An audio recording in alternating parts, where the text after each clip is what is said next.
What's up, everybody? Another episode of Verbal Garbage coming at you hot and live, solo edition. Over the weekend, it's a pretty boring week, uneventful weekend. Not real too much to recap on. So we'll see what kind of content we can scrape up. Start off doing my little likes and dislikes.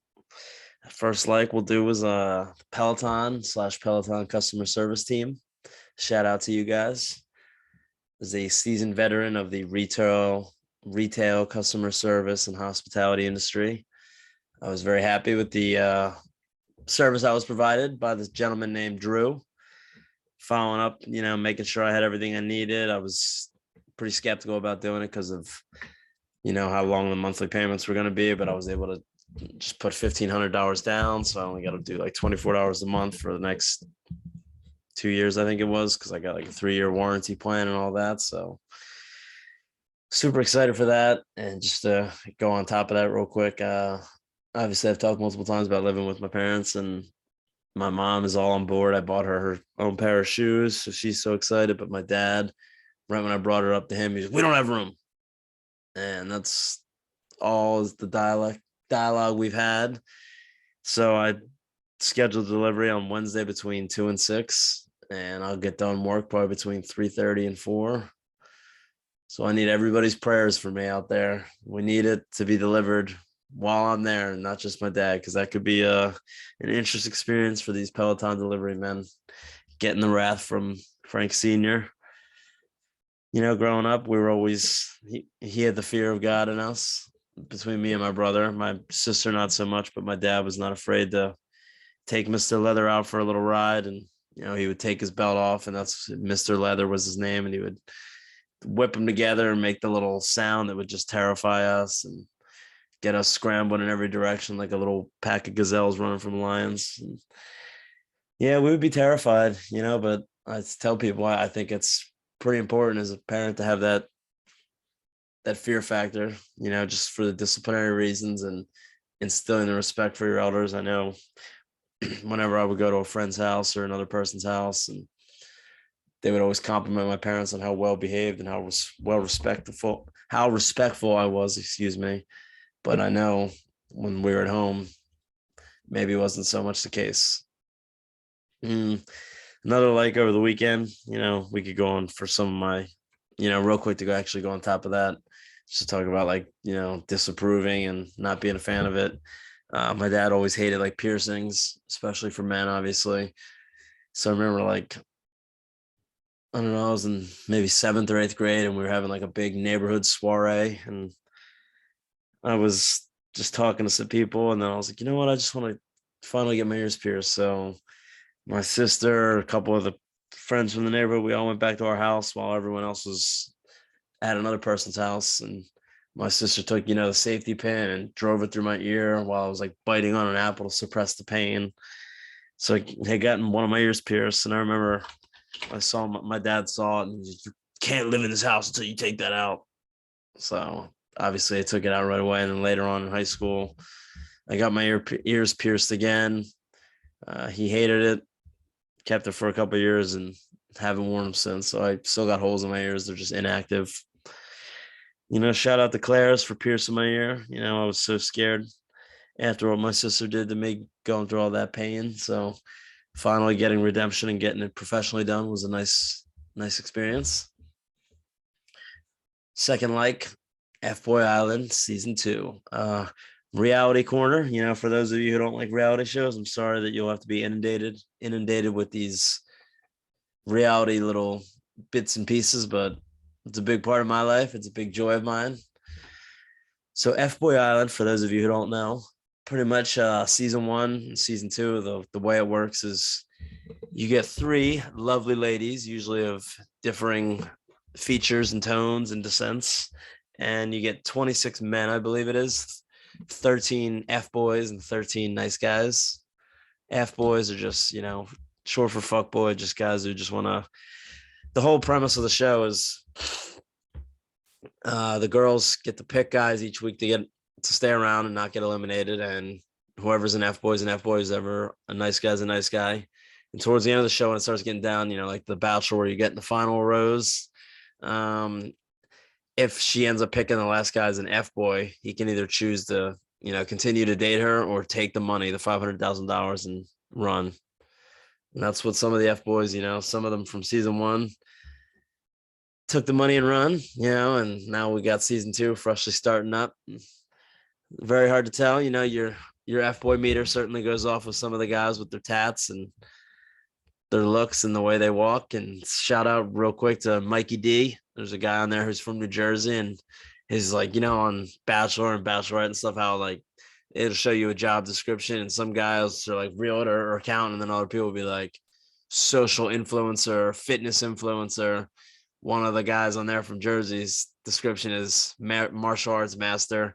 You see the cauliflower ear on the show, and right away I'm so in. But as the episodes progress, you see him starting to wear these little two-piece jumpsuits, and it's slowly, progressively starting to go out on him. But so yeah, you watch a show and it's hilarious. They'll sprinkle in new guys when everything seems to be going well or everything sort of has consistency. They'll, like, for example, in this season, they just brought in two guys from the last season to come on, some fan favorites of the ladies, and they're certainly throwing a monkey wrench into the plans of the show. And I've only watched 2 episodes so far, and I was debating on watching all the episodes before I got on here and talked about it. But it's funny. Shout out to my friends at Jiu-Jitsu, Matt and Laura Lee. I'm hoping, we were talking the other day about our love for reality TV, and I was talking about maybe they can come on and do a little F-Boy Island recap or a little, mid-season review, or when the whole show ends, do a little post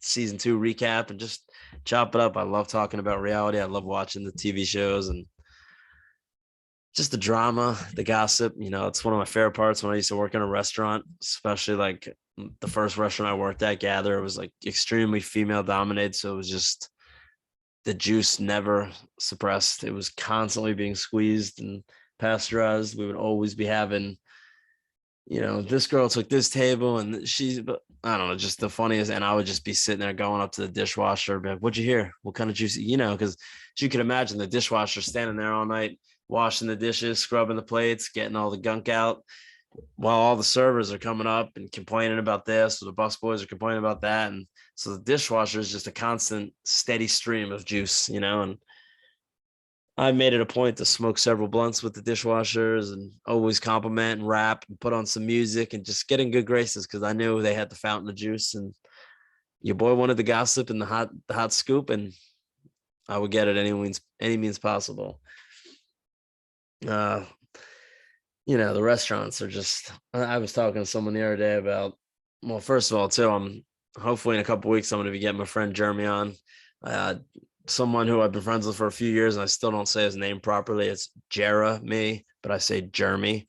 I met him at the first restaurant I ever worked at, Gather. My brother was working there bartending, and my brother was just telling me to come in and try it out. So I came in, I got hired on the spot and just started training. Jeremy taught me so much I know about bartending and serving, and we just had a good time there. And I kind of convinced him to get back into jiu-jitsu after he did that for a few years back in Missouri. Then he opened his own tiki restaurant, and my brother and I went there and ran the bar for a couple of years. And honestly, some of the best times and memories. And I was seeing him the other day and just talking about how ridiculous, like, the restaurant gossip and all the complaining and how toxic it was. And obviously he owns the restaurant, so he knows what it's like, and hoping to get him on here and tell some old stories from our times together, and, ask him about what it's like running a restaurant, being in charge of all these people that can certainly be unreliable at times. And we were just talking about the convict kitchen. At one point we just had a very large group of unsavory characters cooking up the tiki food in the kitchen, and boy, it was a mess. It was just funny because we had an open kitchen, and the kitchen, would just like be like a big brick opening, and my brother and I were right at the bar next to it, and we would just see, like, anytime any of the cooks would get into fights with each other, or the dishwasher would drop, like, it'd be the middle of a Friday night, and they all be in the weeds, freaking out, yelling at each other, and the dishwasher be coming away, trying to put glasses away, and then he dropped the plates, and just, oh my God. And the littlest things like that.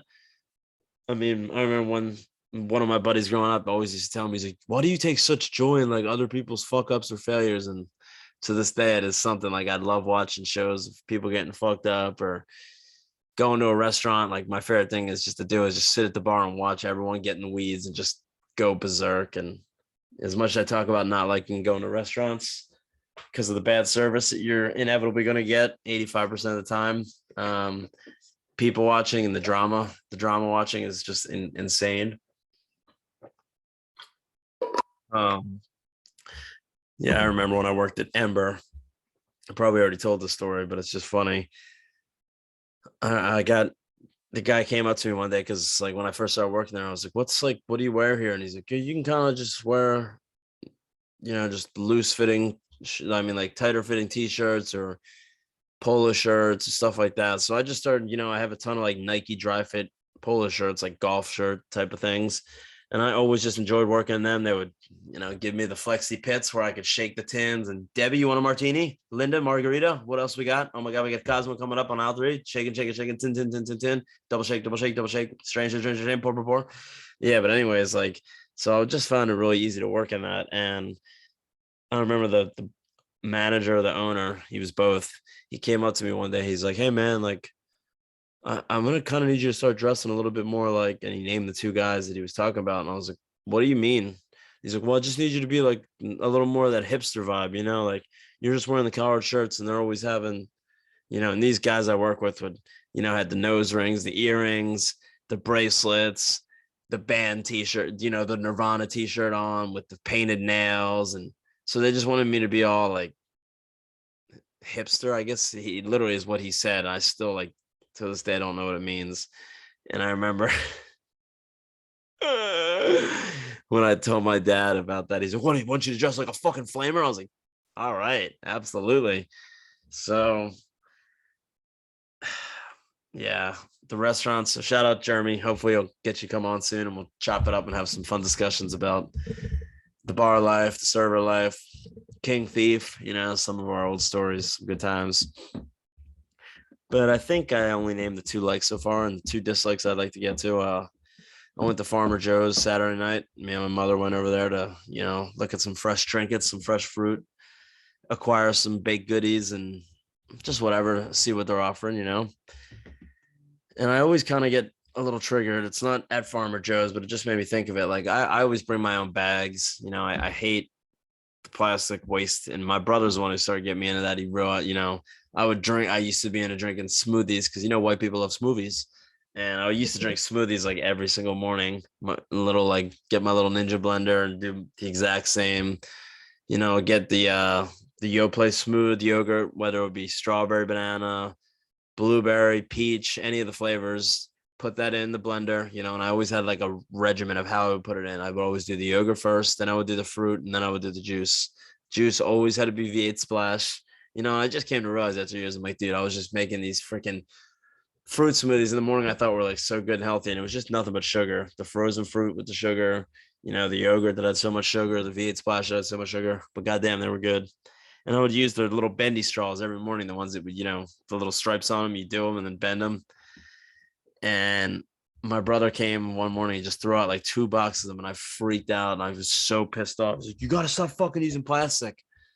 And ever since then, it really, I started getting the stainless steel straws and started using all my own bags. And now I'm to the point where I have like so many fucking bags in my trunk that it's just such a mess, but it's definitely worth it. So the trigger of mine that's developed over the years has been, you bring your own bag to grocery stores, and then like, there's a couple different things that I kind of get irritated with. One is just like, if there's a nice young lady or young man that's like a bagger, that usually takes the food and throws it right into a plastic bag, I'll usually see them and I'll make it like, I have my bags right there.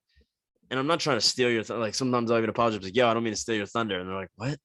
But I'm just saying, like, I bring my own bags just because I don't want to use plastic. So if I bring my own bags and then you start putting them in plastic, which has happened multiple times, I'll say, excuse me, I have my own bags. And don't give me fucking attitude about it. I'm like, are you serious? I'm doing my part protecting this damn beautiful planet we live on, and then you're going to give me attitude because I went out of my way to bring my own bags. There's other times where like, you'll buy, not from Walmart, of course, but you'll buy some meat, and if you get some meat, and you have your own bag, they'll be like, well, do you want me to put this in plastic first? And then I'll usually say no, because I'm just like, That kind of contradicts the whole point of me bringing my bags then to put it in plastic, right? And I'll have some people like shame me or tell me how to do it. So, like I've had one like, young man, you realize that you're just putting this in there and it could puncture and then leak all over your bag, and that's nasty. I was like, okay, yeah, no, thank you. Okay, so if it does, I respect the notion you're trying to help, but let me be me, let me do my own thing. And then I've had other times where they outwardly just as I'm bagging it, they just like give me dirty looks. I'm like, do people? Maybe this is all in my head, but I'm telling you, I've definitely gotten the attitude before where I'm telling people, "Hey, excuse me, I have my own bags." So that's weird. And then this morning was on my one of my final bike rides of my life. Hopefully, no, I'm just kidding, but I'll be getting that Peloton on Wednesday, so the outdoor biking is certainly going to come to a halt to a pretty good degree. I go out pretty right now. I keep getting distracted because I feel like this side of my mustache is so much longer than this side, but I'm trying not to. I'll just talk with my head to turn to the side like a dog when you ask if he wants a treat. But when I was on my bike ride this morning, I was going by a crowd of bikers and they were all in their little gear, their biking gear, and all their legit stuff. And I went to go out and just do my little friendly wave, and I got shunned by like 4 or 5 of them. So just my last dislike of the weekend is when you wave to people and they don't wave back. I can almost guarantee I've covered this in episodes before, but it's just disheartening. You're going out, you're trying to be all like in the mornings. I'm always in a good mood. You wake up, the weather in Florida is just incredible. You're going on a bike ride, enjoying nature, hearing the birds chirp, the iguanas are taking shits all over, the snakes are slithering. I mean, you really got it going on, and you wave to these people and they just completely ignore you, and it just makes you feel like schneet. So I'm gonna ask you guys, please, the next time you see me on a bike, just wave back. You don't know what it does internally. Vince McMahon retired over the weekend, right? I mean, wow. Going back, like my brother and I used to be huge WWF, WWE fans, and I remember we would get made fun of by kids in our neighborhood for liking WWE because like you watch fake men or grown men just fake wrestle in underwear, and I was like, it's a lot more than that, dude. You have no idea. It's so much deeper than that. But we went to I think 3 events in our lifetime, 2 or 3 events. Maybe no, I think it was 2. And I remember like when we would go, the, you know, the heyday of wrestling, truly like the Big Show, Kane, The Undertaker, The Rock, Stone Cold, Goldust, Rikishi, the Hardy Bro, like just all these guys at once. And I remember I was terrified to go in person because I was so worried that Goldust was because he was the guy that would like come through the crowd through his entrance and like blow dust in the air and just have a whole thing. And I was always like scared of masks and stuff growing up. It's funny, I'm wearing a German Shepherd shirt, which the underdogs for the Eagles, and just basic masks like that growing up. I was just talking about it with my sister. Like growing up, we had this werewolf mask, we had a Ronald Reagan mask, all these different masks, and I was terrified of, which is so funny because I'm like, my birthday is the day before Halloween. So many of my birthday parties would be going to like haunted hay rides or haunted hotel, just all these random different things. And I remember it was my freshman year in high school, and I got, a couple of my buddies from the neighborhood that have been my friends for my whole life. And then I brought like a couple of my new friends from high school because I went to West and I was on the east side of town. So I got a whole new group of friends, and I invited a couple of them to my birthday party. And we went to this place. It was called Creamy Acres, I think. And it was just like, if you can think of like anything haunted during Halloween time, this is the shit. Honestly, it had like a haunted maze, a 3D haunted maze, a haunted hayride, a haunted walk. Like they just had so many. I got this horrible cut on my leg and it's just itching like a fucking snake. Yeah, so they just had all these different things. I remember they had a big tent in the middle where when you were done doing stuff, you can go and get like pizza and just eat and chill there. And on the hayride, it was just so intense that they did it so well. They would have like people in masks with chainsaws chasing you while you were riding away on the hayride, and just so much shit. And here it is, my birthday party, and I'm supposed to be enjoying it. And I remember the whole ride, I'm sitting in one of my best friend's mom's like lap, hiding my head in her like armpit the whole entire time because I was so terrified. I was fucking like 15 years old. I was just talking about this with my nephew and sister. I was like, it's crazy how much I was scared and how long I was scared of masks for. Uh, Just more of a point that Freddie Speck is alive and well. So yeah, Vince McMahon retired. It's a shame to hear someone who we thought all these years was just the man, this creative. I'll admit I started going bad on him a little bit a few years ago when he would start talking shit about the UFC, and I, evolved into from a wrestling fan into an MMA fan. Thank God. Some of those poor bastards that are still my age watching and paying for the WWE network. I support it, but it's definitely different when you're not 12 and 10 years old anymore. It certainly loses its luster, in my opinion, but I know it's for everybody. I know there's plenty of grown men out there that love it. So yeah, for those of you who don't know, Vince McMahon was like the chairman, founder, the CEO, everything of WWF. He bought it from his dad, I think, in like 1982, and kind of brought it like got it super mainstream. If you're ever interested, honestly, about it, there's a documentary I think about Andre the Giant on HBO, and they kind of go into the origins of WWE and how Vince McMahon made it popular all across the world, and pretty cool actually. But yeah, my boy was paying hush money out to several former wrestlers, former employees, whatever the case may be. He was turning tricks, forcing these poor women to suck that sloppy WWE wiki, that little squirrel stick. So yeah, fuck you, Vince. You're a piece of shit. His retirement is coming, trying to hide all the shame from paying these women off, and they're still talking. And you do shit like that, you're gonna get exposed eventually, bro. Especially in such a high profile job. So shouldn't be anything surprising. I was kind of shocked to hear it, but his daughter Stephanie's taking over. I'm just covering this because it's a big story, but I don't care about wrestling. But I think she'll do fine. She's married to Triple H, so they got a pretty good idea of what's going on. Yeah, like I said, it wasn't the most eventful week slash weekend for me.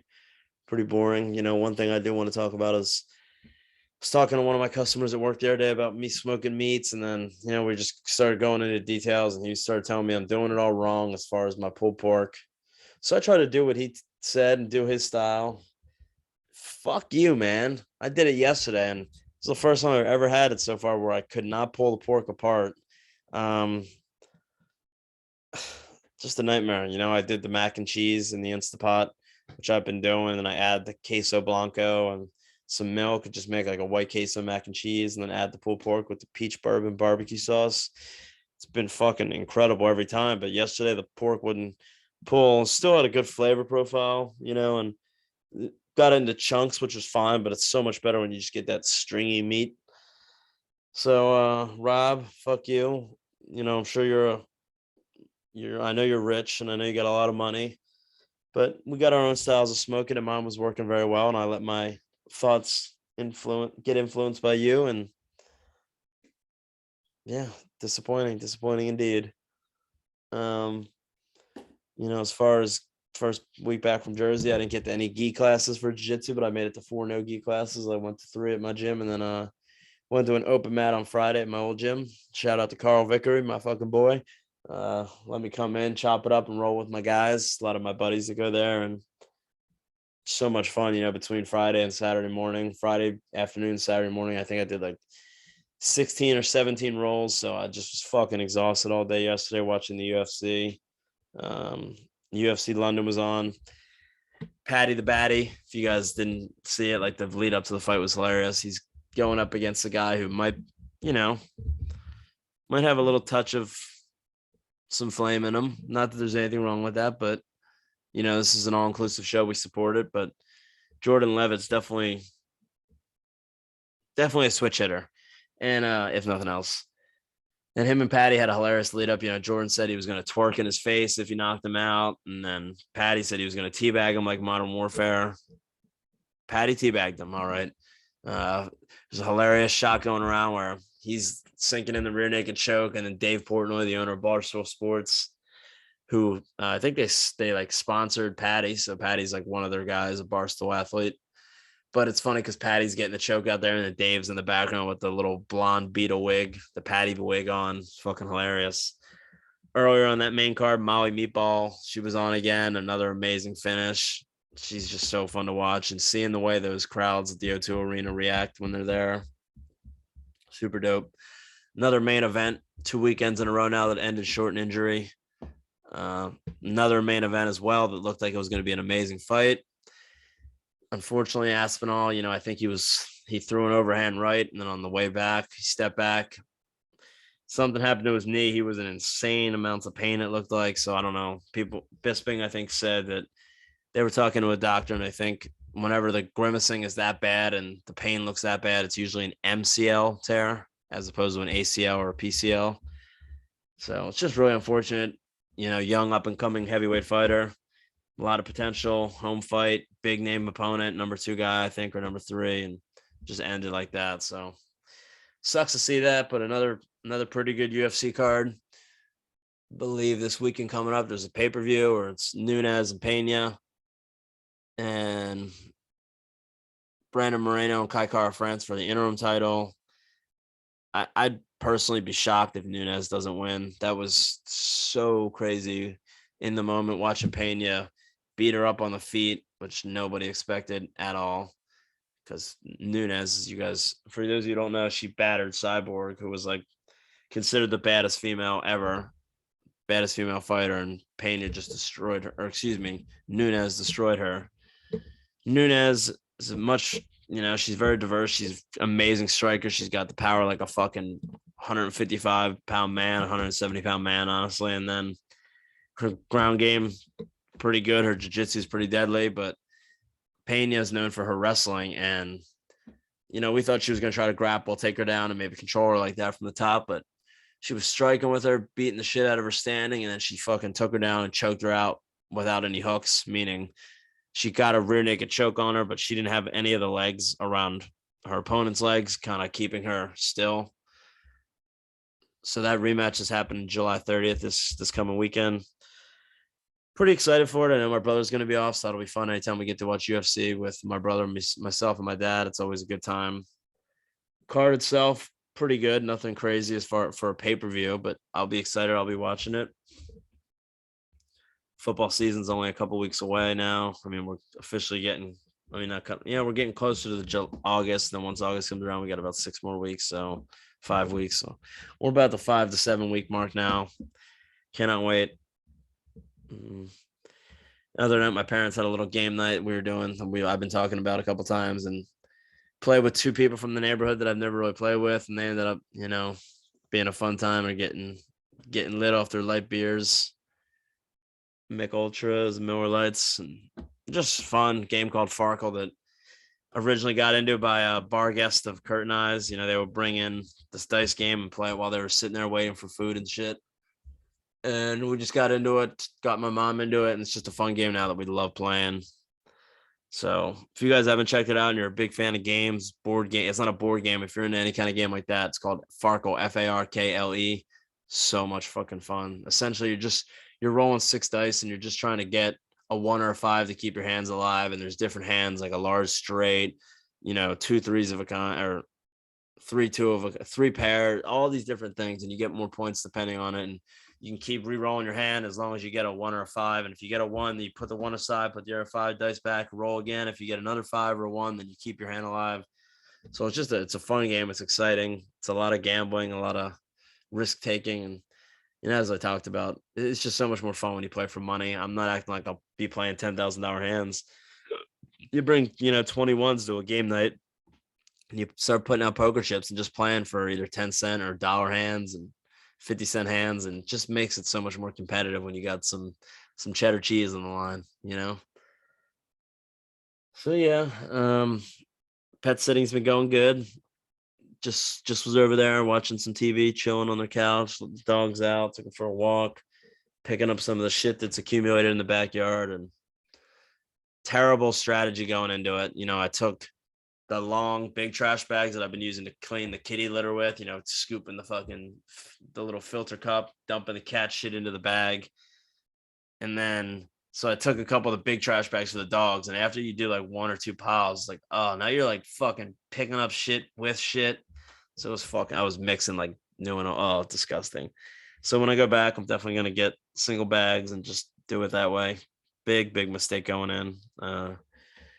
Thursday or Friday morning when I was going to let them out in the morning because I go over at like 6:30, like an hour before work, and just let them out, let the cats back upstairs, just get everybody back into their comfort zones, feed the cats for the morning, let the dogs out to do their business, as my mom would say, do a piddle. Um, hopefully take a doogie.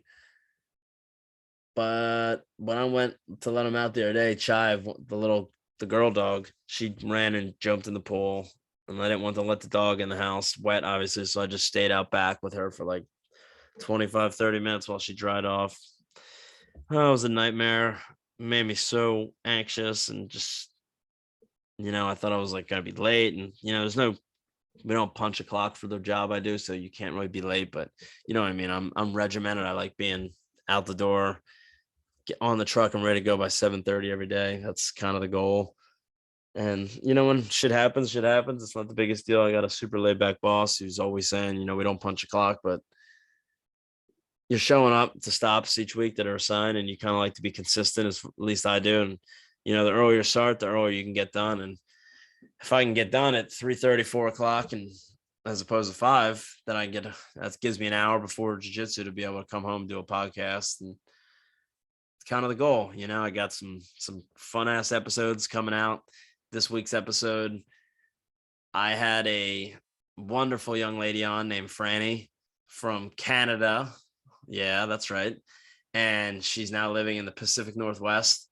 So she came on for an episode of my show, and then yesterday or 2 days ago, this weekend, whatever it was, I went on her show and did an appearance, and we just had a lot of fun. Her episode, like when I went on her show, I think it was even more fun than our episode that on my show together.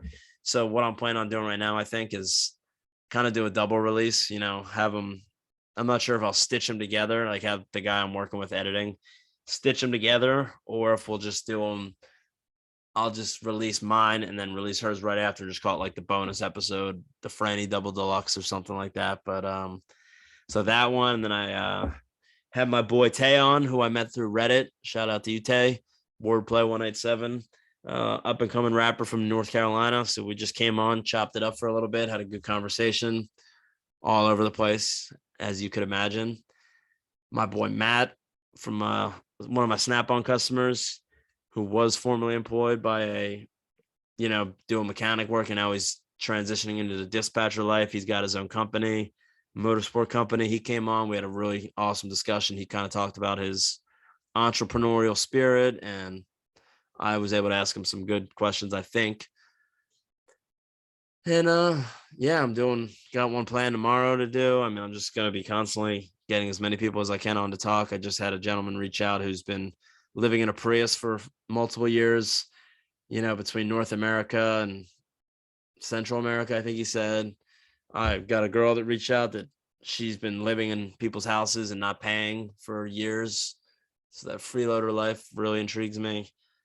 Let's just keep the conversations flowing. Every month or so, I'll probably go on Reddit, make a post on there about having guests come on, because I love talking to strangers. And any of my friends or any one of you guys that's listening, I've made it very clear. Just reach out to me and please come on. I'd love to talk to anybody about anything. Don't care. And for anybody that has been listening, to all the episodes, some of the episodes, letting other people know about it, I appreciate that so much. Truly, like I'm having so much fun with it. I want to keep it going. And the more, positive feedback I get, the more encouraged I am to keep it coming and keep doing more. And the guest episodes are a ton of fun. The solo episodes are fun. Even this week, when I didn't really have much to talk about, I still come on and shoot it for a little bit. And, my throat's starting to get a little scratchy from talking so long without having some water. So we'll end the solo episode. Might be a little bit shorter than what I'd like to do, but the content was a little bit dry this week, and hoping to get on some appearances from some friends to do some reality corner bites. If not, I'll go on Reddit and find some people who are into reality shows and talk about F-Boy Island. And Buckhead Shore, I just caught up with that. It's fucking terrible, but like I said, you start watching, you got to finish it. So I'm 6 episodes into that. The drama's certainly building, but it sucks. So another episode of Verbal Garbage in the books. Thank you guys all for listening. These solo episodes can be a challenge at times, but I appreciate it. I'm going to keep it coming. So let me know what you think. Like, subscribe, review, let everybody know that you know. And thank you guys so much for listening. Peace.